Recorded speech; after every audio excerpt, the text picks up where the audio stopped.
Alright YouTube, today we are working on my 2014 Polaris RZR 900. This thing is a beast. It's got 11,000 miles on it now, and it takes anything you throw at it. We got to do some brakes on this. If you can tell, they don't sound very good. And I'm going to be doing CV axles eventually. These ones are shot. But anyways, going to do some front brakes on this thing. What you'll need is 17 millimeter right here to pull your lug nuts off. I think that's a 6 millimeter. Nope, 5 millimeter Allen wrench right there.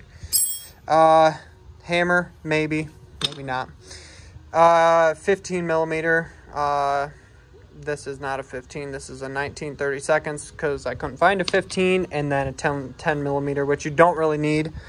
And then a pair of pliers, big pliers, or a C-clamp. We'll get right into this and show you how to get it done.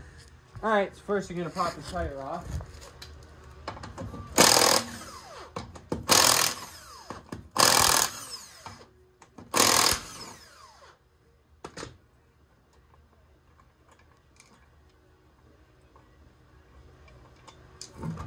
There you go, tire's off, just like that. Move that out of the way.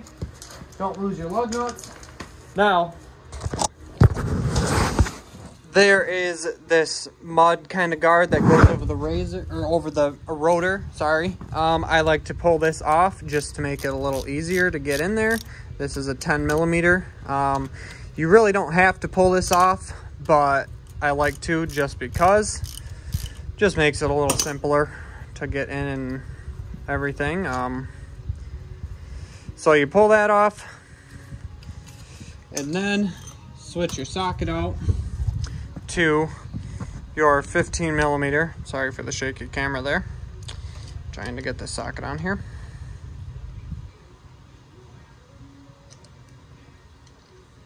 I'm gonna try and do this video uncut and see what happens.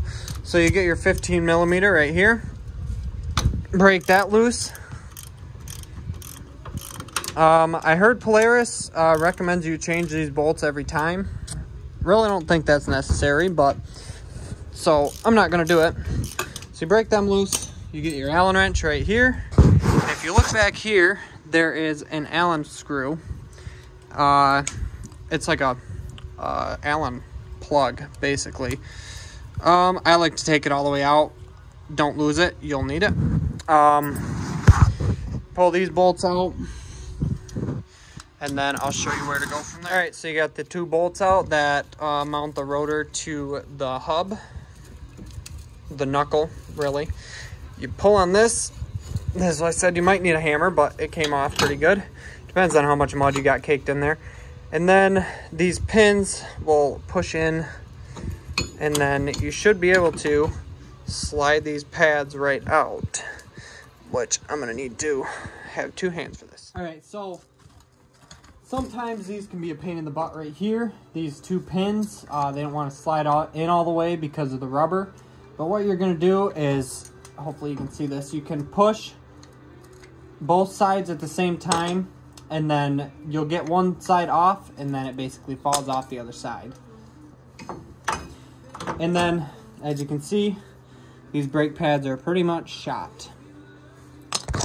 All right, so this is where the big pliers come in, or a C-clamp, or whatever you want to use.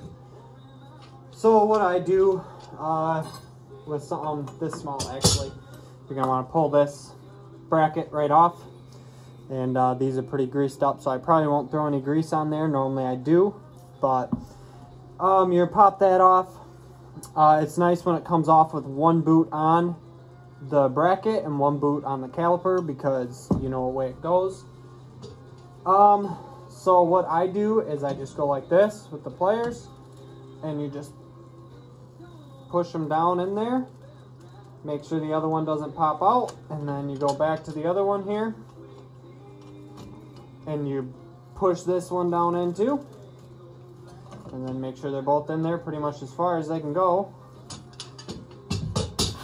Get all the dirt out of there. And then Get your new brake pads here. And you open these up and show you. You take these and you kind of throw them in the same way you got this out. Kind of gotta finagle them in there. It's kind of hard sometimes, but you got that one in. You just got to make sure that you push those plungers all the way down, so that way you can actually get the brake pads in fairly easy. So pop those in just like that. You take and make sure your brake pads are on each side. You take the two 15mm bolts and you put them right back in here. One there, one there. They recommend also you put Loctite on these, but again, not that worried about it because there's Loctite on them from the factory. Get those in there. Tighten them down. Don't know the torque specs. You just tighten them until they're tight. Get the other one in there. Tighten it down. Then you get your plug that you took out. Basically this is like a holder so the pads don't return too far. I like to put it in there till it's basically tight, but it's not pushing on the brake pads, holding them together. Because you want to have a little play in your brake pads. You don't want your pins to be locked tight. So you want to have a little bit of room where your brake pads can still wiggle around in there. And this will be gone once you hit the brakes one time. And then you take your 10mm and your little thing to keep mud and grass and everything out. You'll take that, you'll throw that back on. Switch out to your 10.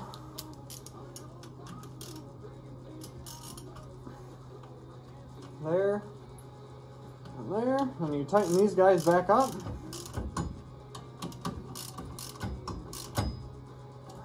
And there you go. That's pretty much it. All you got left is to throw the tire on, and I shouldn't have to explain that. All right, there we go. I got both tires back onto it. Both the brakes are done. Looking all good. Rolling nice and easy. Once you hit the brakes, it's gonna make a little bit of noise, like this one here. But a lot of that CV axle and a little bit of pressure from your brake pads on the rotor, which is not a big deal. So yeah, that's pretty much it. That's how you put brakes on the front of your RZR. That side is the same as this side, just backwards. So yeah, so that's pretty much it. Hope you guys liked the video. Don't forget to like, share, comment, and subscribe. Thanks for watching.